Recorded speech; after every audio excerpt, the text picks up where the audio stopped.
be one. There it is.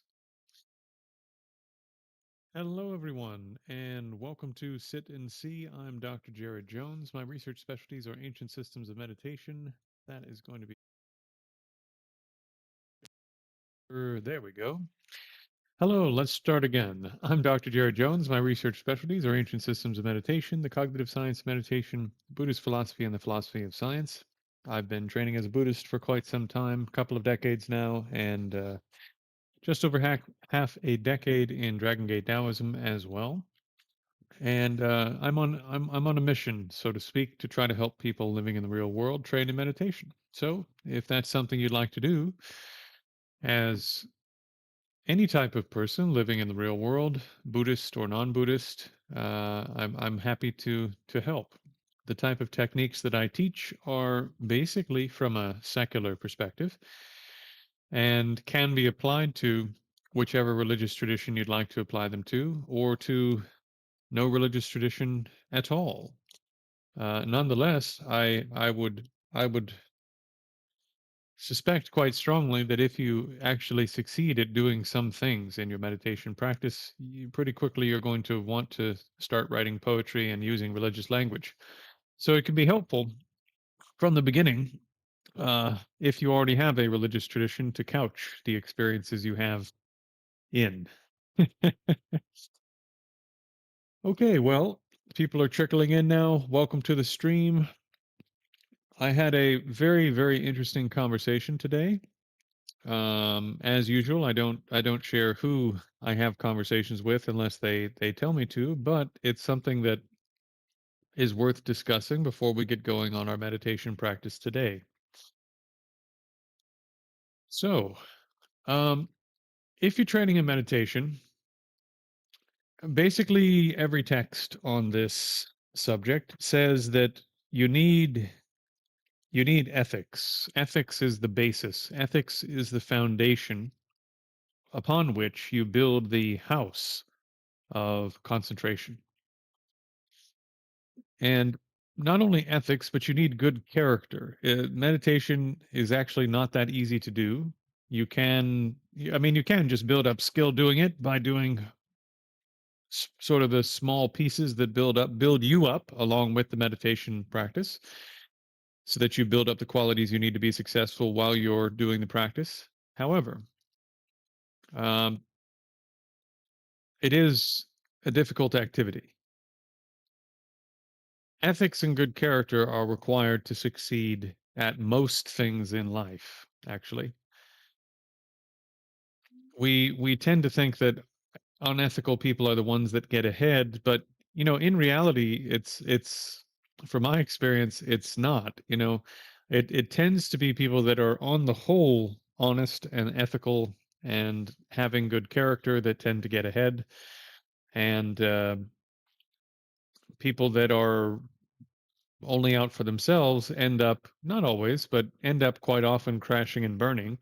We do see examples of people that are only out for themselves, roughly speaking, pulling ahead because that's life. You do find this occasionally, but most people that are doing well because they are somehow also maintaining honest dealings in most of the things they're doing. Otherwise, you get clipped by the government, or you get clipped by your business partners, or you get clipped by your family, or you get clipped by somebody. So most of the things that you want to be successful in, you need good character, good ethics to accomplish. Right. Meditation is no different. However, if you were, as a Buddhist, for example, trying to train in meditation and you had taken vows, vows are a very serious thing in Buddhism. They they talk about vows, how to say. I don't know what context to put this in that will make it really make sense for everyone, but vows are quite a serious thing from a Buddhist standpoint because you're taking your vows in regards to or to a being who is quite powerful.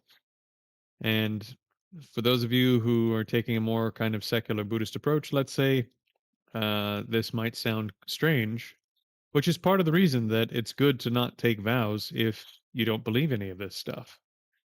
Like if you don't actually think that there are Buddhas to whom you can take vows, it's probably a good idea not to take vows to Buddhas, right? Because then you're taking vows to nothing, according to you. And that, how much power does that really have to transform you?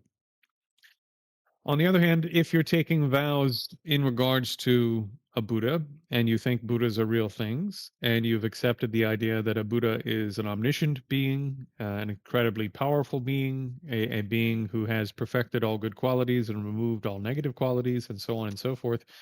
Well, now you've taken vows in regards to an extremely powerful source of good, which means from a karma perspective that the karma you produce by keeping those vows is really powerful because you're keeping those vows in relation to a being who's extremely powerful and whose intent and motive is to benefit all other beings. So now this is a very, very powerful karmic activity. It's part of the reason you take vows.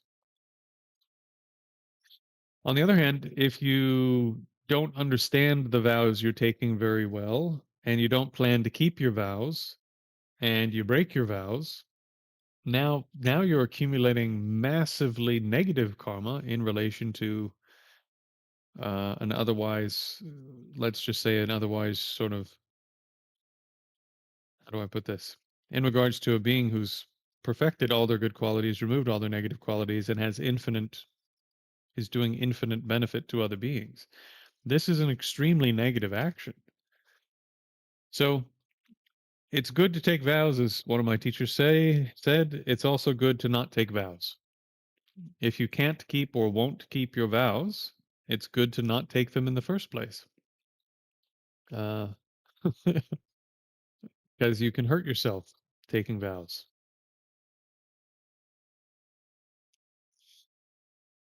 Right. So, in terms of good character, one of the things that's described, if you look at most of the texts that are talking about how do you train in concentration, they talk about needing to have all of these other qualities that come before or grow up with your training and concentration. Okay. So consider, for example, that even in the ordinary sense of the words and in the ordinary world, you need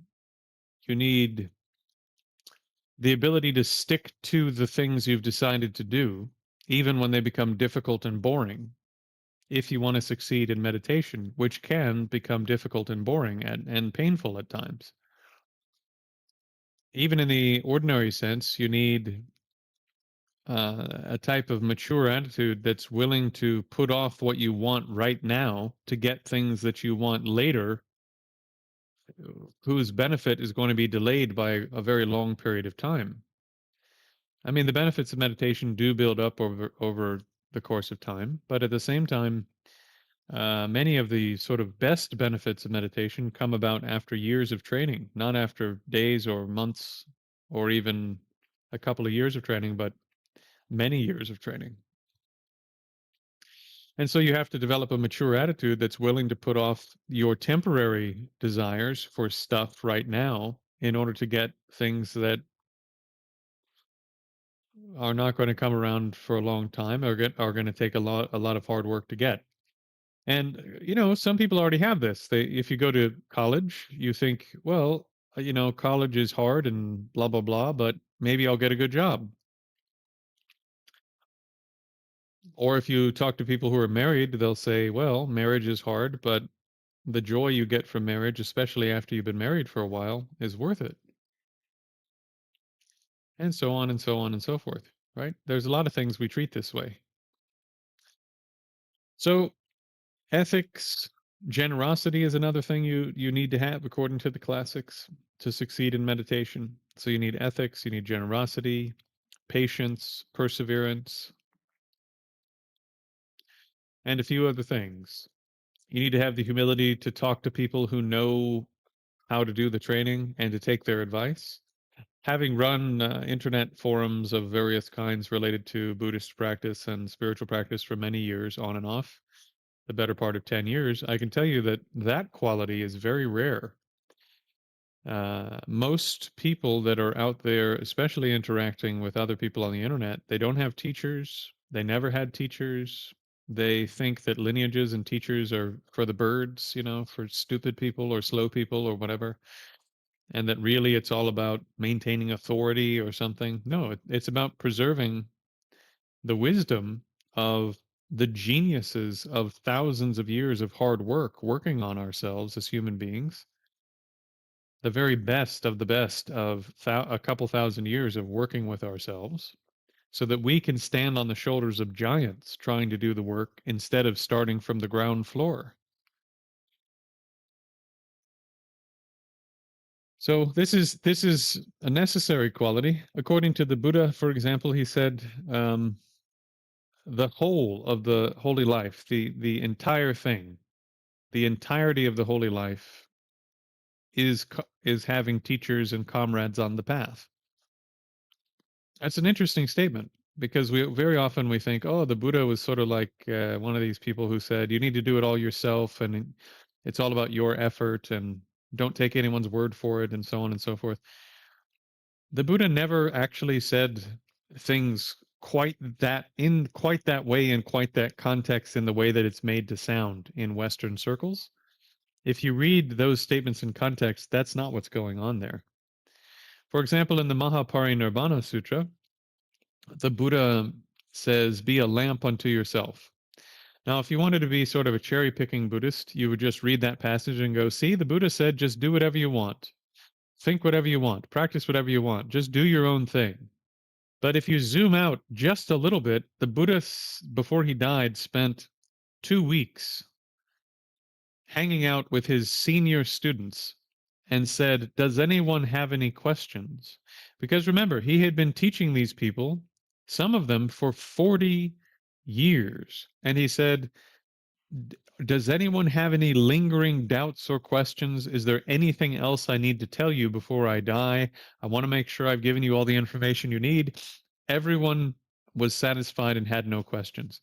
And so at the very end, he looks at his senior students who have been with him for a decade or 2 decades or 3 decades or 4 decades and says, okay, now take what I've already taught you, that many of you have memorized verbatim, and put it into practice. Be your own light by taking what I've given you, that you've memorized and already trained in for a long period of time, that the elders in your community, some of you have already realized these teachings. Take what you already have and do it. Hey, Brock. Welcome. Next, the Kalama Sutta, another one people often look at and they go, well, the Buddha said you shouldn't believe anything. Did he? Did he say that? Well, yeah, read it. He says, don't use logic, don't use scripture, don't use tradition, don't use the idea that your great teacher has said such and such. Didn't he say that? Who is he talking to? Who's the Buddha talking to when he says that? He's talking to a group of people who don't think he's their teacher. He's talking to a group of people that aren't Buddhists. And he's saying, listen, dear people, you've had a whole bunch of other teachers come by, and you're telling me they all are saying things, some of which might be true, some of which might be untrue. They all have holy scriptures. They all have elders. They all have good logical reasoning that seems to hold together from where you are now. They all have elders who, if you took them on as your teachers, you could say, oh, well, my teacher said this, right? So you can't, from the beginning, if you're looking at if you're looking at all the world's religions, Christianity, Buddhism, Hinduism, Jainism, Islam, blah blah blah, Judaism, whatever you wanted to take on as Zoroastrianism, Baha'i, South American shamanism, I don't know, whatever it was you wanted to take on, from where you're standing, if you didn't believe anything yet, everybody is saying, hey, we have a long tradition. Everyone is saying, hey, we have some logical reasons that make sense of what we're doing. Everyone is saying, our great elders have always said it's been like this forever.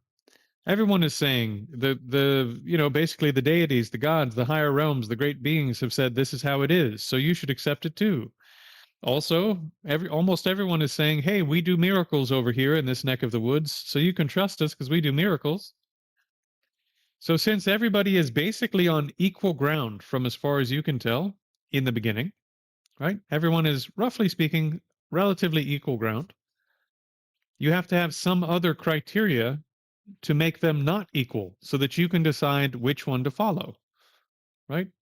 This is what the Kalama Sutta is about, not about infinite free inquiry and never accepting anything or believing anything anyone says. How do you know that's what it's about? Because about 3 minutes into the conversation, the entire Kalama clan converts to Buddhism. That's pretty weird if the Buddha's idea in that sutta was be free, don't believe anyone. The Buddha said what you can use to to decide which teaching is worth following when you can't assess. Every one of these traditions would take you 5 or 10 years to assess in and of itself. So which one from the beginning with a technique that's available to you now, how do you assess which one to start with? Which path to begin going down? The Buddha says, well, here's what you can do. Look at the part of the teaching that they're giving you that's accessible to your experience right now. Look at the parts of those teachings that are accessible to your experience right now and assess based upon whether or not what they're saying is accurate about your experience right now. You can use that and go, oh, well, since they're accurately describing my experience in this arena, probably there's other things that they're saying that are also true if I were to dive in and become a student of this tradition. The examples that he gives from the Buddhist canon are he describes, I believe it was anger or hatred, and he says, doesn't hatred work like this? And they said, yeah. And he said, doesn't loving kindness and love work like this? They said, yeah. And he said, okay, well, since this is my teaching, since my teaching is that love works like that and hatred or anger, or I can't remember the examples exactly, but I can put it on the screen maybe later. He said, since I'm accurately describing these things that are already within the purview of your experience, and since that's accessible to you, and since I'm basically doing a good job with that part, that should give you confidence that you can join Buddhism and train in it and become students of mine.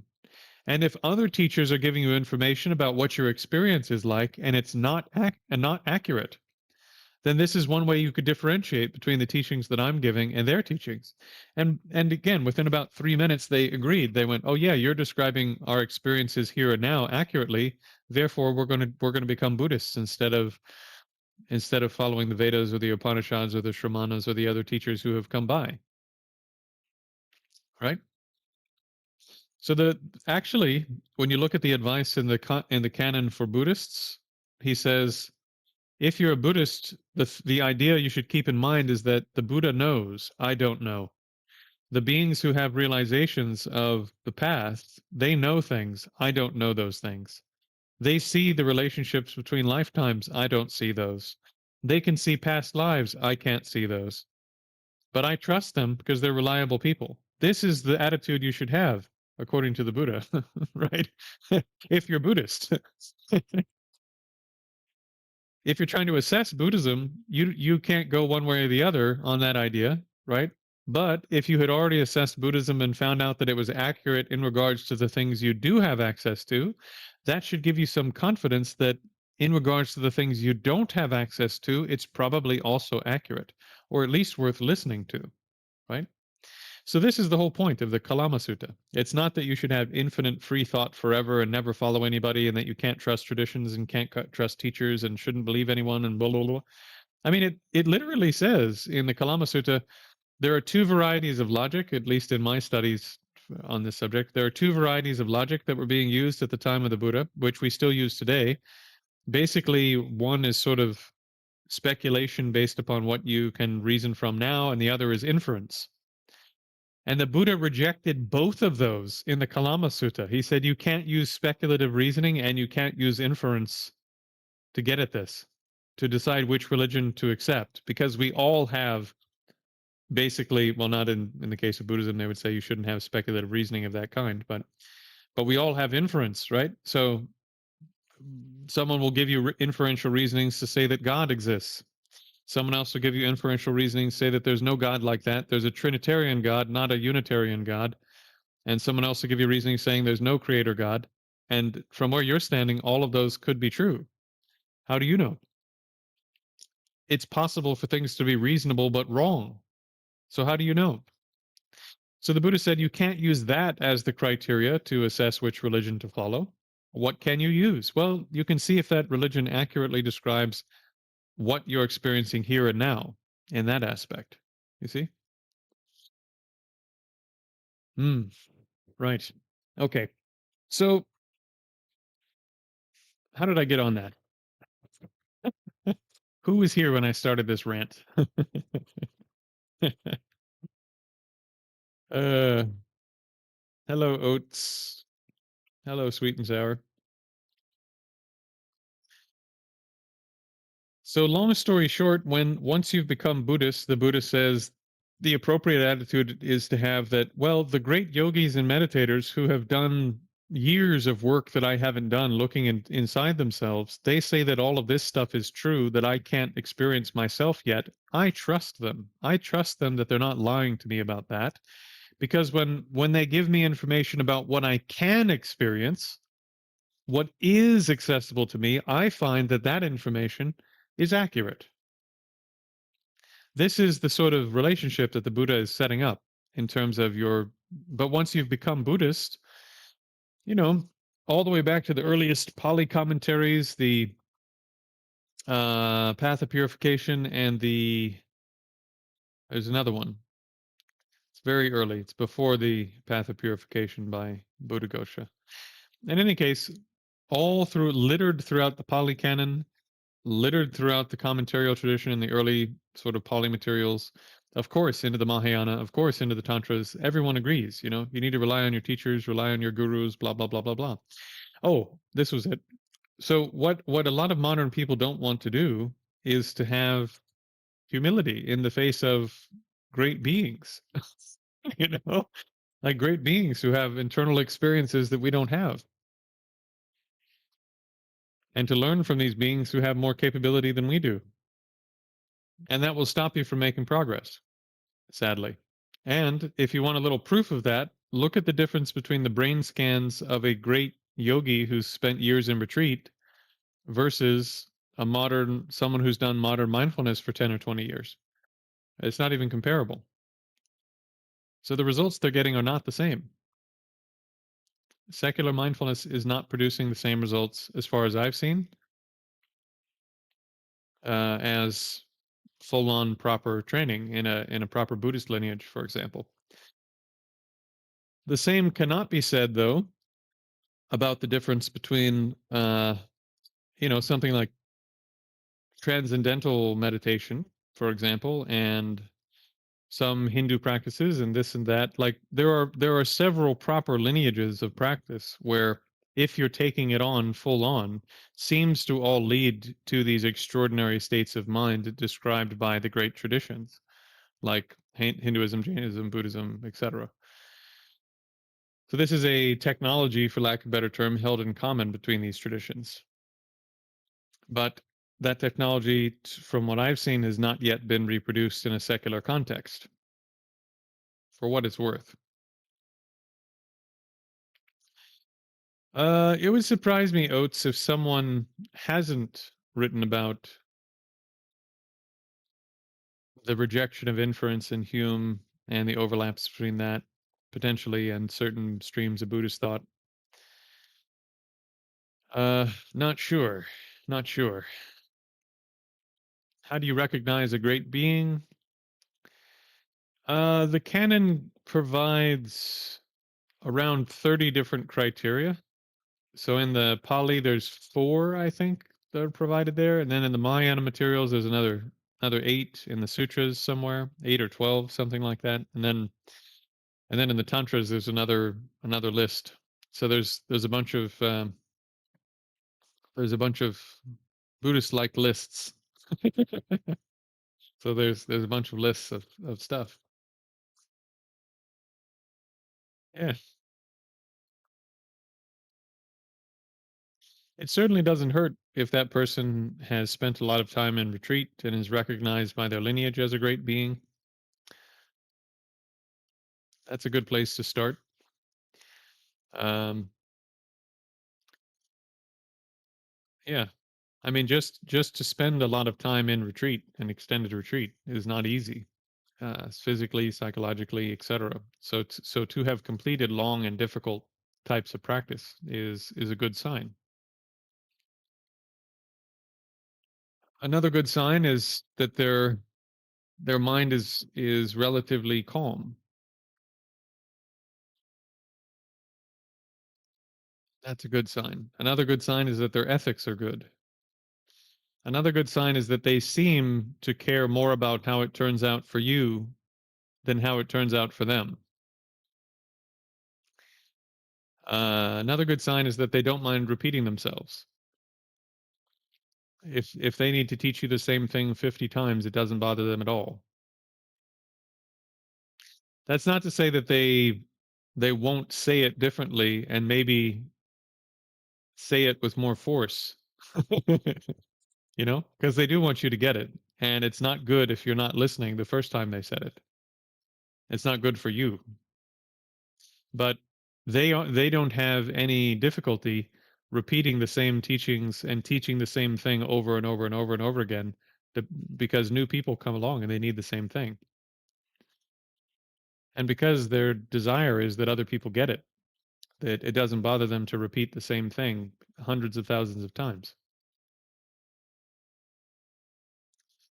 What else? Another good sign is the Buddha described it in the Pali Canon like this. He said, if you spend a lot of time around someone, you'll notice you can't see their mind because you don't have clairvoyance unless you've done a lot of practice. And so it's a bit like trying to figure out, well, what is the mind like underneath this surface part I can see, right? And he said it's a bit like trying to see how big is a fish underwater, and you can't tell by seeing the fish through the water because you can't see the fish under there. And so you have to look at the ripples that are coming off as the fish comes near the surface, right? So when the fish is swimming around, if it's a small fish, there's little tiny ripples. And if it's a big fish, there are these big waves that come off. And so he said, like this, if you look at not over a short time, he said, but over a long time, not over a short time, but over a long time. And he also said, not for those people who are unperceptive, but for those people who are perceptive. You'll notice that almost like the big fish that puts off big ripples, that when a person answers questions, when a person uses analogies, when a person creates an explanation, when a person is drawing on what they know about the practices and the tradition, etc., that it seems to be the big fish, right? It seems to be big waves, not small waves. That as you ask them more questions, it seems like they just seem to know more and more. And when they explain things, they explain it in ways that generally help instead of ways that make things less clear or are deeply confusing, etc. And some things are deeply confusing and difficult and take time to understand. So again, you have to sort of you got to be careful with how you apply this idea because some things are just hard to get.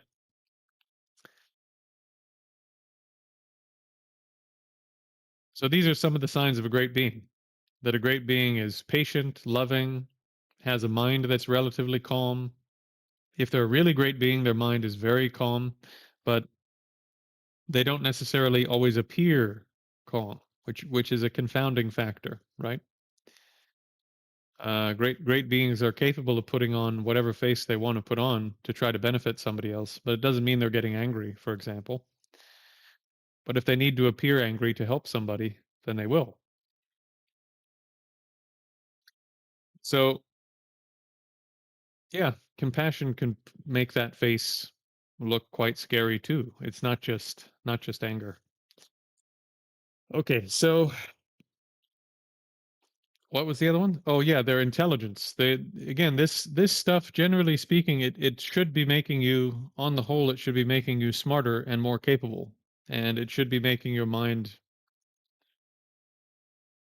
how to say, there are some practitioners who are, we could say, they've taken a path where their teachers have pointed everything out and they've gained accomplishment, and that's one way to go. But generally speaking, all the way back to the beginning, most of the time, students are of the Buddha are very capable in terms of both the scholarly aspects and the practice aspects.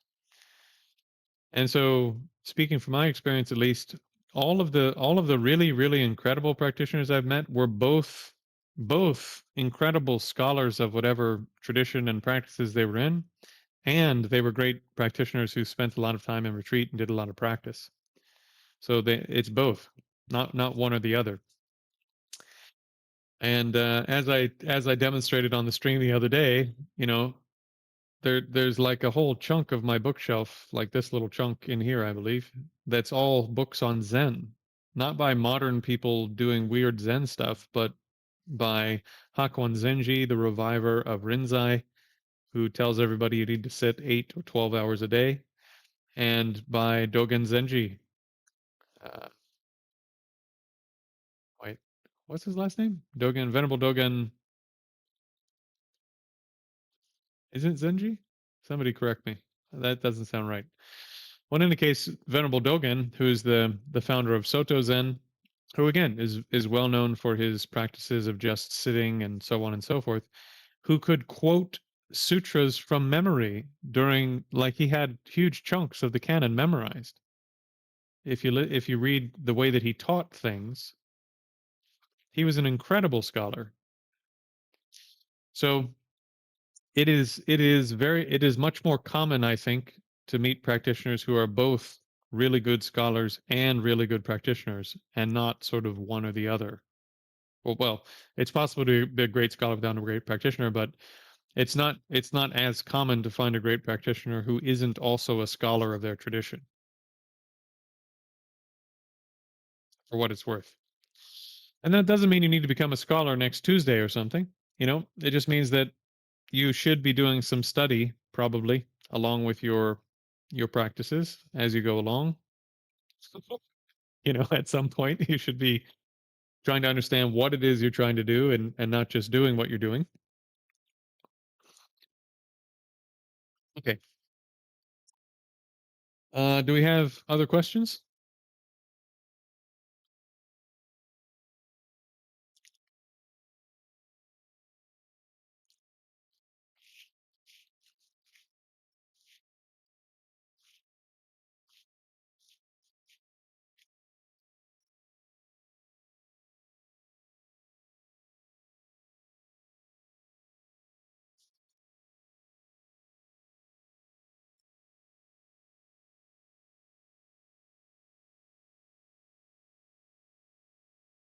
Well, that's the thing.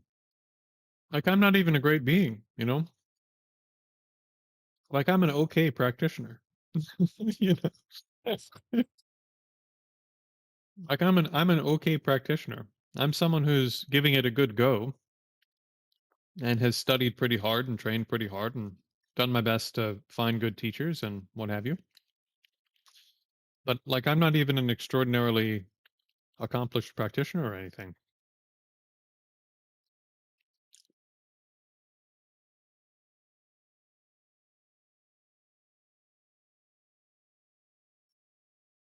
Some people.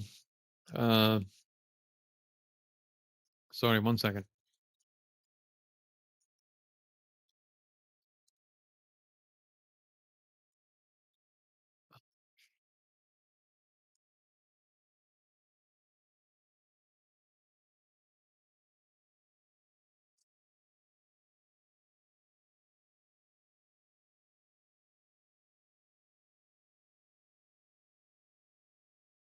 So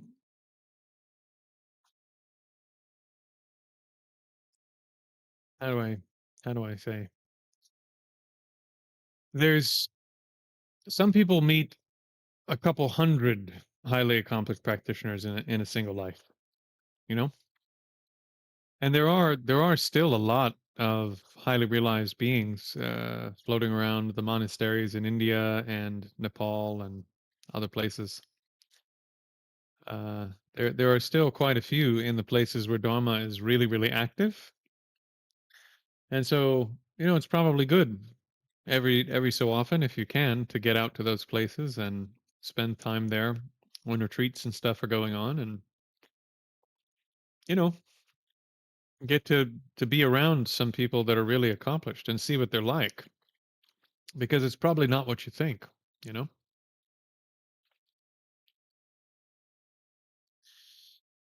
okay. Oates says, when I do my own body scanning, does it matter where I start? uh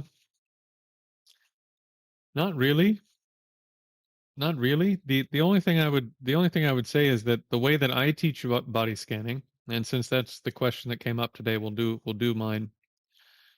The way that I teach body scanning, I do it in such a way that I'm preparing you also for other things, so that if you encounter other practices of other kinds later on, that you're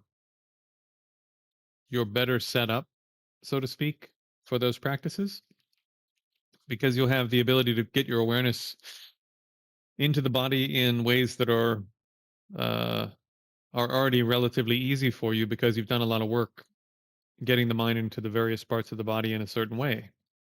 And so you could do body scanning in hundreds of different ways, I suppose.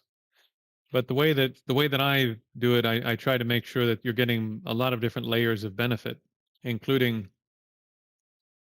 I don't know. Sometimes I don't like talking about it too much, because I would rather that people do it in the way I describe, and then later they come to me and they're like, "Hey, I noticed this and this and this," and I go, "Yeah, yeah, that's right." Because it's so much better, I think, for people to discover that something is true rather than to say it's true, and then they find out later and they don't know if it was sort of like, was I looking for this or whatever, whatever. It's better if you genuinely discover something that is true for yourself, and then you come to me and you go, oh, you know. Anyway, so I would put it like this, Oates. There are like, mm, half a dozen or so reasons that I train people in body scanning in the way that I do, and I'll give you a few of the reasons. So one of the reasons is I'm training your mind to be more stable.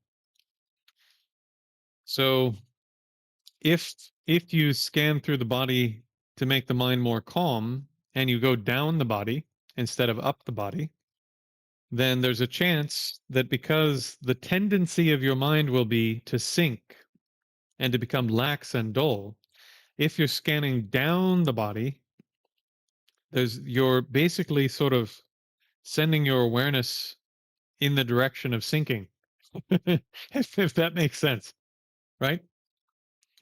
Which is sometimes the right thing to do. But in general, what I find is that almost immediately when people's minds start to get stable, they start to get a dull mind, they start to get a sleepy mind. So we train in body scanning standing up and scanning upwards in the body, and you end up here. So this makes the mind more fresh. You see what I mean? So while I'm training you in stability, I'm anticipating that dullness is coming, and I'm already preparing you to not have a dull mind by the time your stability arrives. See what I mean?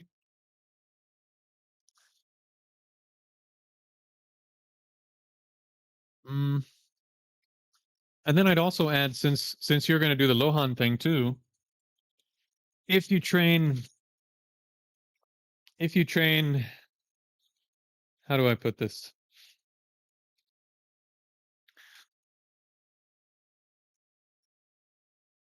If you train yourself, here's the pelvic area, right? So here's the top of the hips, here's the front of the hips, here's the pelvic sort of area here where the all the bones of the pelvis are, etc. And there's a bit of a cavity here. Above that, there's another cavity that is the waist. And in the waist cavity, in what I call the waist belt, you have your kidneys here. And it's here if you were working on the sort of the like the Nadon system, for example, or at least my very, very humble understanding of what tantric people do, for example, with things like Tumo practice, you're working with this area, either the including the pelvis or not including the pelvis, and basically you end up storing a bunch of these subtler substances and such in this area somewhere. So I train people become aware of this, become aware of this, and then whatever practices you're doing that are related to these areas, you've already have a lot of awareness built up encircling this area. And it'll make it easier to get your awareness inside, and you'll know when your awareness is on the outside instead of the inside because you're very aware of this belt of tissue on the outside. See what I mean? Likewise, there's another ring of tissue here. This is the abdominal cavity, right? From here to here. But in this part of the abdominal cavity, you have the liver and the what is it? The spleen. No, spleen is oh yeah, spleen, right?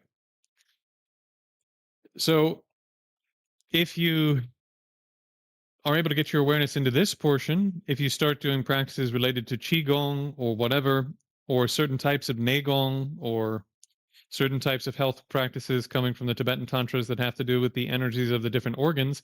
Here's where two of the major organs are that have to do with doing qigong, neigong for 5 elements or Tibetan health practice, in my understanding of those things. And then finally, you have the chest here. So here's the lungs, which are actually mostly towards the back. And then you have the heart over here. So I'm training your awareness to sort of soak into these areas where there are different organ systems running and where there are different energy centers. And I don't have to convince you that any of that is true. If you do these practices for a while, you'll start to feel different stuff. And I don't have to convince you that there's anything uh anything anything all of these weird things that they say are there if you gain enough tactile awareness. The gateway to all of that interesting stuff is your tactile sense, the feeling of that you feel stuff.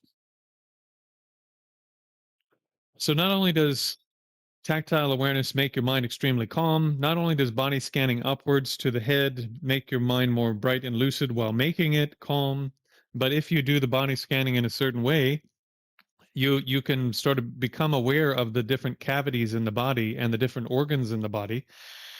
And then finally, I'm also preparing people with for example, if somebody took your arm completely off your body, they would also take your collarbone, right? Because this is part of the functional movement. If you put your hand here,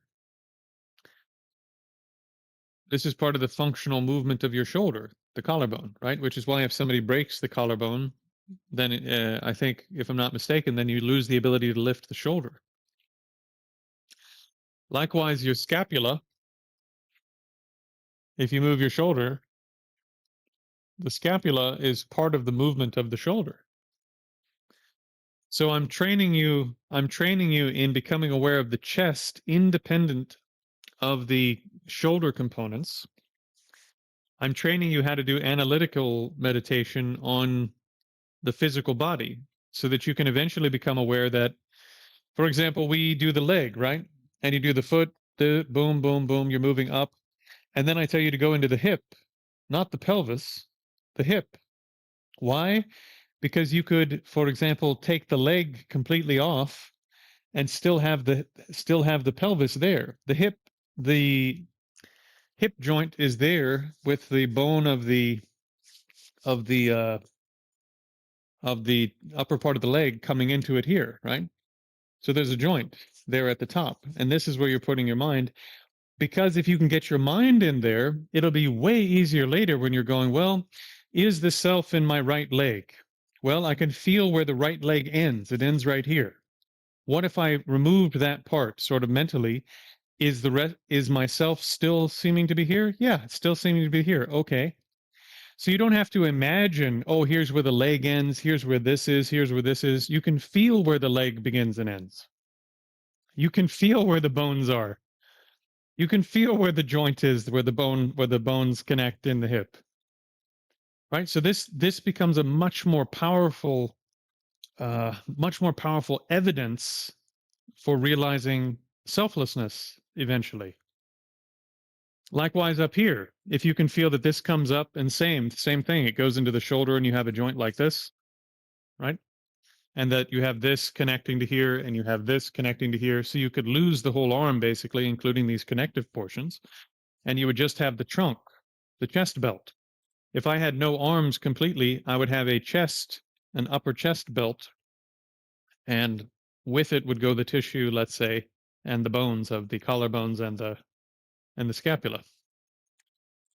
So I'm training you to become aware of exactly how the joints and things of the body are put together so that later when you're doing analytical meditation on selflessness and emptiness and so forth for yourself and your body, that you have places you can carve the unit up. I can carve it at the wrist because I know where the wrist is. I can carve it at the elbow because I know there's one bone coming this way, two bones holding it like this, etc. Right?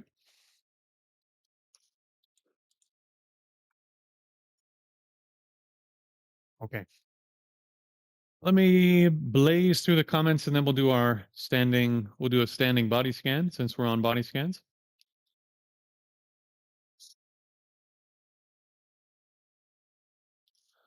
You mentioned that practitioners should take up reading.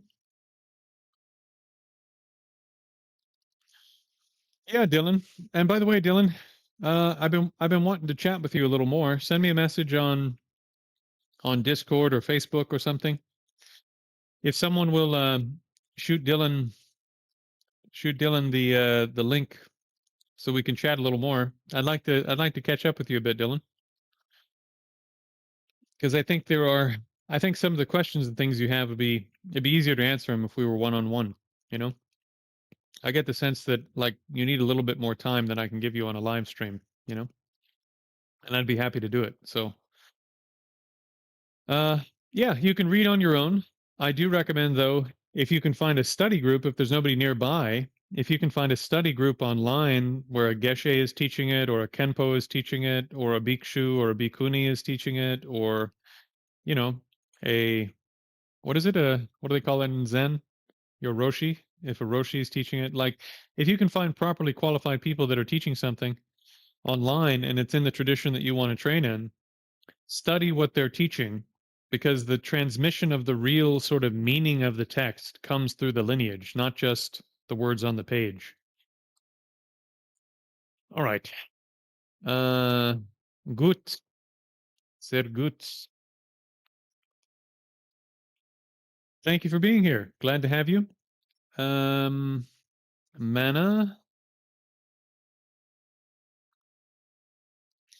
Ah, well, there's a lot of praise coming in. It's way too much praise. I am susceptible to flattery, so be careful. This is how you know I'm not a great being. All right.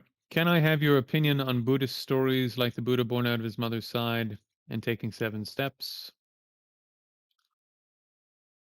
Yeah, I agree with you. It conflicts with an empirical approach to Buddhist teachings. Well done. Both of those probably can't be true at the same time. And since the entire canon is filled with miracles and all sorts of stuff that doesn't fit with the empirical approach, one of those has to give at some point, right?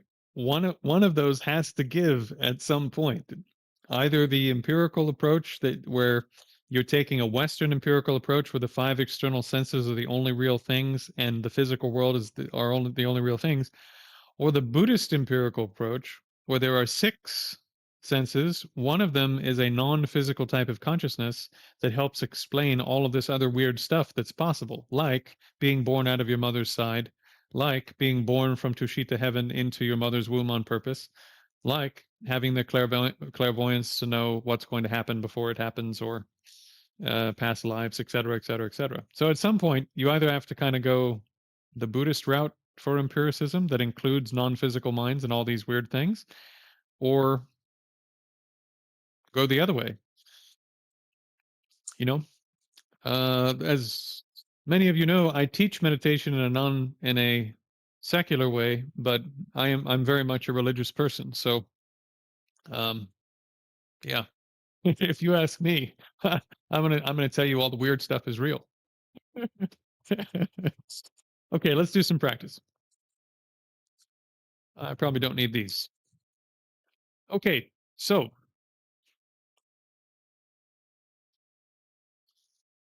Hans, hello, welcome.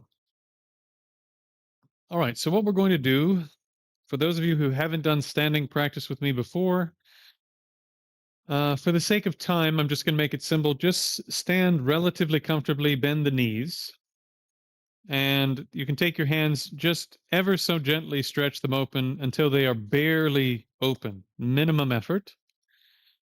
And then take your middle finger and just place it on the thigh somewhere, not in the front, not military style on the side, but where they naturally hang, which is probably about 45 degrees. And when you place them on the thighs, lift your elbows just slightly so that they're flared out just a little bit.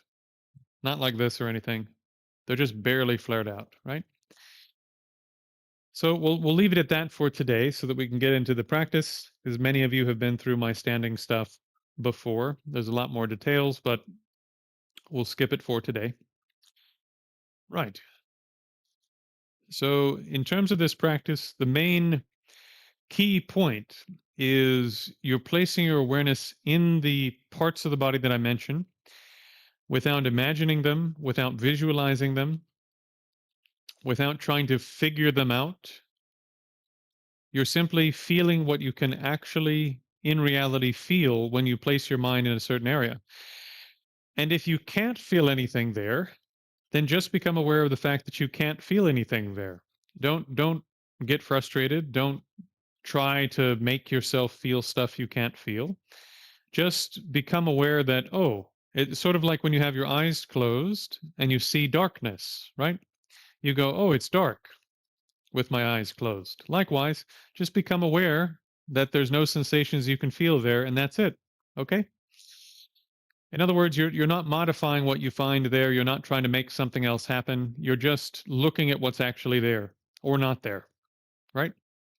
Okay, here we go. So first, place the awareness in the toes on both feet,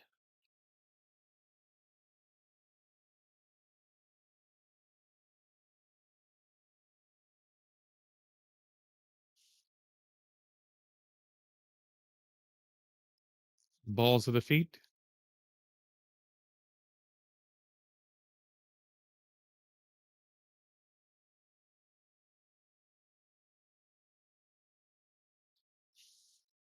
the arches,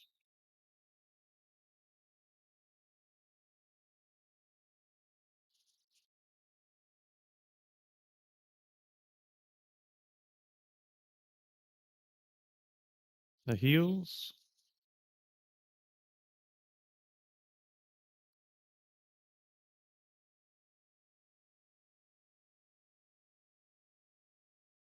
ankles,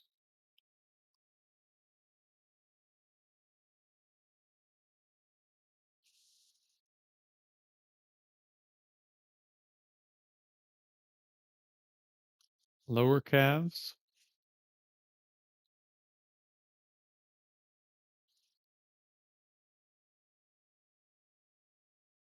upper calves,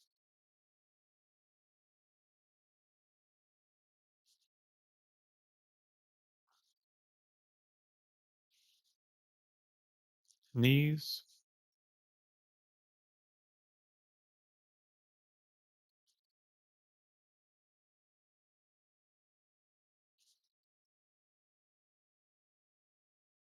lower thighs,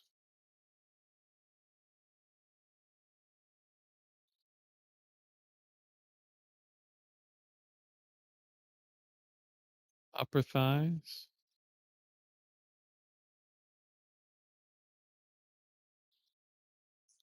into the hip joints,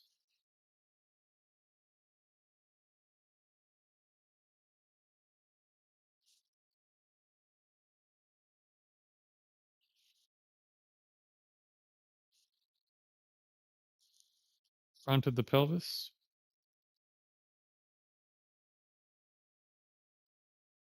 the back of the pelvis.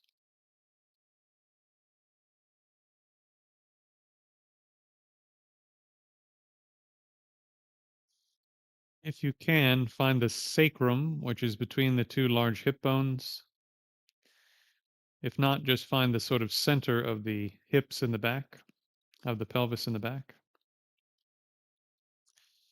And then let your awareness go down towards the tailbone until you find the tailbone and try to squeeze your awareness as much as you can into the tailbone.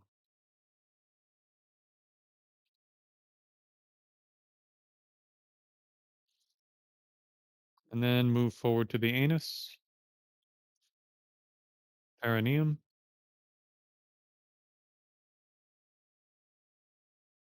your sexual organs.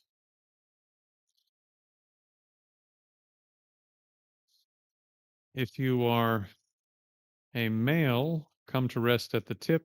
If you're female, come to rest at the most sensitive point.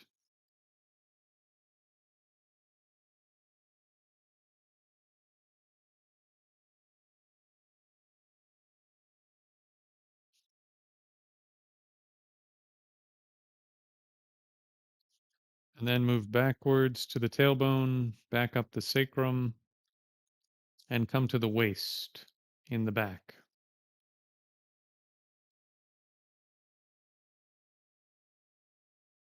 Now the waist in the front,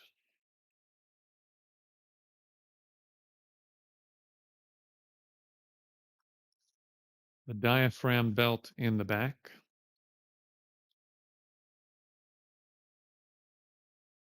and the diaphragm belt in the front.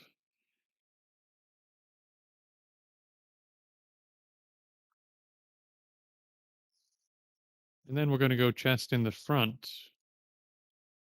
Try to avoid the collarbones, avoid the shoulder tissue. As your awareness sort of slides under your arms, do your best to try to keep it underneath your shoulder blades so that you're aware of the cavity of the chest, basically in the back, instead of becoming aware of all of the shoulder tissue at the upper part of the back.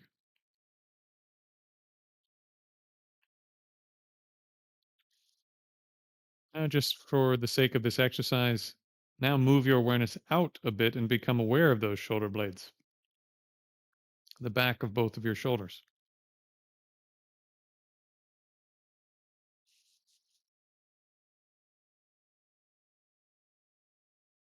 Now, the top of the shoulders, front of the shoulders, including the collarbones,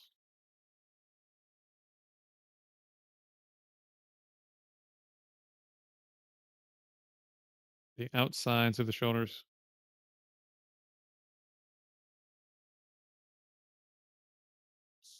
and the armpits.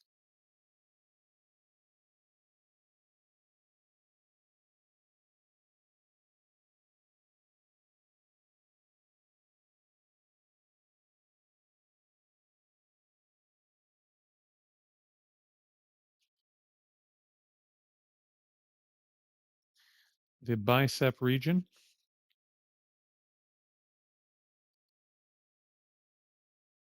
elbows,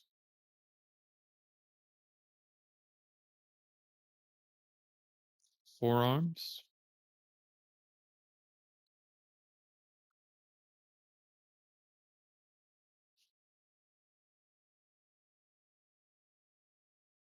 wrists,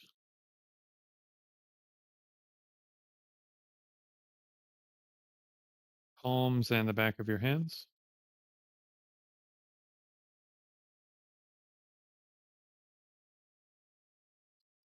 The first knuckle on each finger,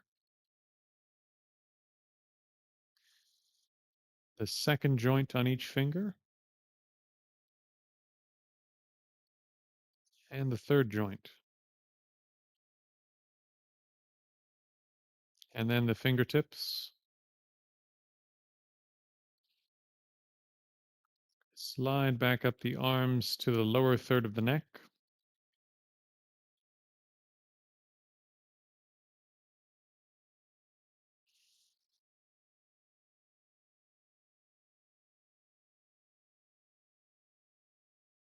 The middle third of the neck,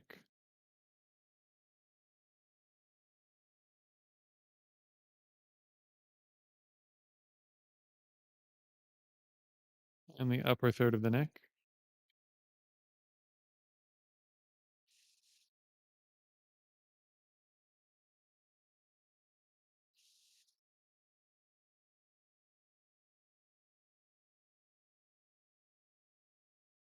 Place the mind into the joint between the neck and the skull.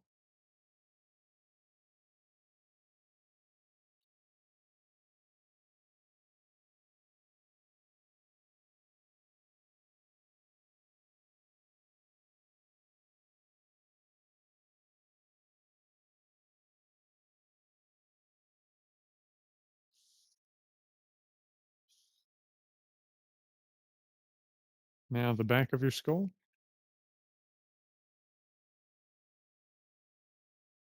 left side, right side,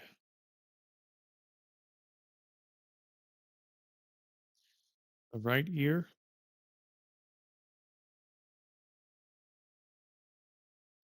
left ear,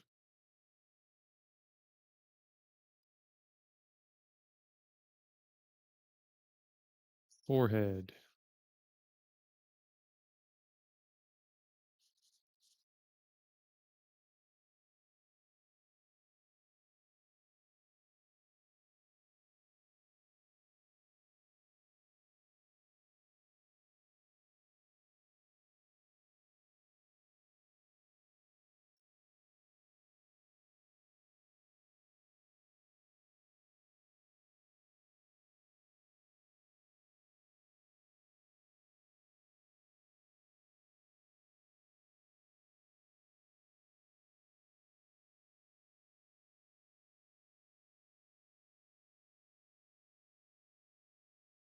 left eyebrow, left eye, right eyebrow, right eye, your nose, the left cheek and left temple, right cheek and right temple, your upper lip area,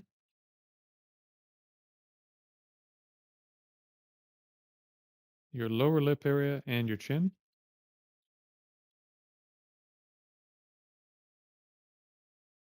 your lips,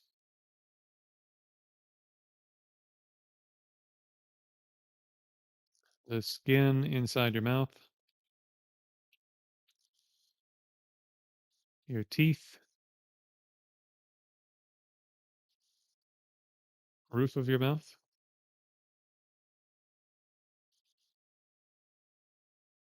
below your tongue,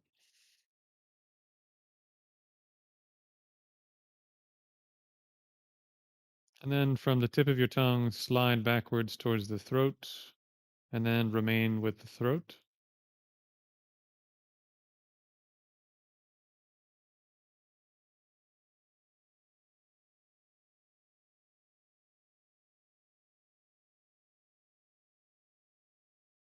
From the throat, slowly move your awareness upwards until you arrive at the top of the skull.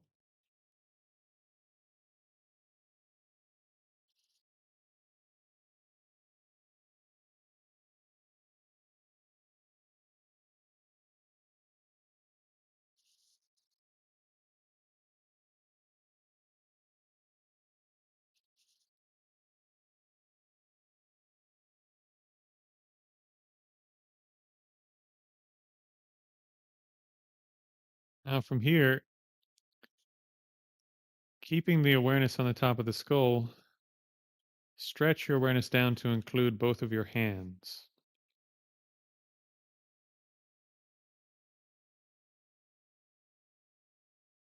Maintaining those 3 points, stretch your awareness down to include both of your feet. Now just maintain those 5 points. So this is called 5 points meditation. Just hold your awareness on those 5 points. Top of the head, both hands, both feet, without losing without losing any of the five.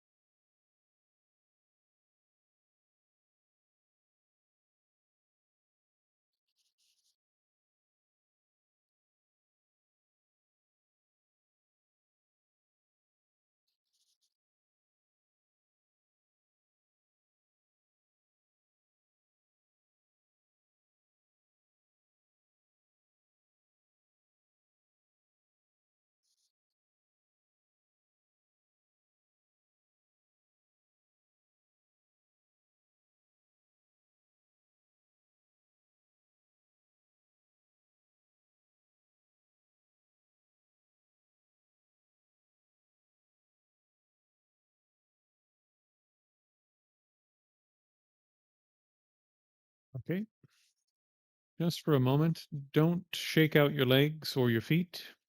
They may be feeling hot or tingly or whatever. Just transition into a short walking meditation. So keep your mind on the 5 points, and we'll just walk for a couple of minutes to let the feet and calves, knees, thighs, whatever might feel like it's on fire for some of you, just letting those return to normal. But don't shake out the feeling.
Okay.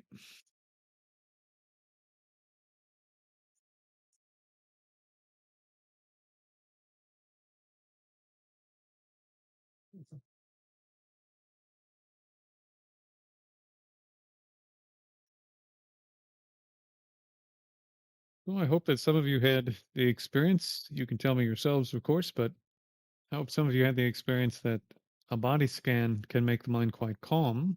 But if you're standing and the body scan comes up and ends here, the mind also stays quite lucid and bright and fresh instead of getting sleepy. And if you read the classics, the two main qualities you're building up in the process of training and meditation are stability and lucidity or clarity. So the mind should be becoming more bright, more fresh, more awake, while also becoming more stable, more able to do what you told it to do. Yeah. So to answer the question by way of hopefully a bit of experience now, uh, one of the reasons that I train you in body scanning the way that I do is if you do it like this, you can even do it sitting and do it up to the top of the head. It can keep the mind a bit more fresh than going down the body. Yeah.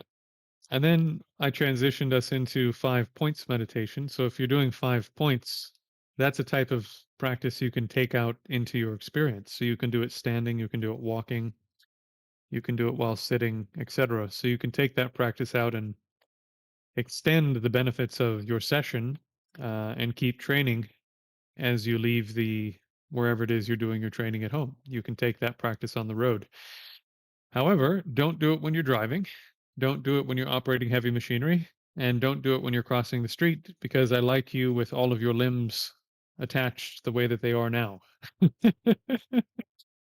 And until you get really good at meditation, you shouldn't do meditation stuff while you're doing anything that's even vaguely life-threatening or limb threatening. Just do what you're actually doing. Okay. All right. If there are no questions, I'll probably wrap it up basically on time today so that I can get a couple of other things done, including today I'm going to film finally the long overdue thank you video to show off what everyone's donations have been enabled me to put together. And yeah, the opportunity for everyone else who wasn't able to contribute or what have you to rejoice. It's just we're in good shape now. Things are good in terms of getting things set up. Things are now set up. The only thing that's missing, I need a good lapel mic for moving stuff when we have multiple people here, and a good two good studio mics. But those aren't pressing. Those can come in the next year or two, and it'll be fine. So we're basically set up. We're ready to rock. So I'm going to go through all the stuff and put up a big thank you to everyone who didn't donate anonymously. So that's going to go up tonight, I hope. All right, my friends. Well, thank you for being here. This is a good session. It's good questions.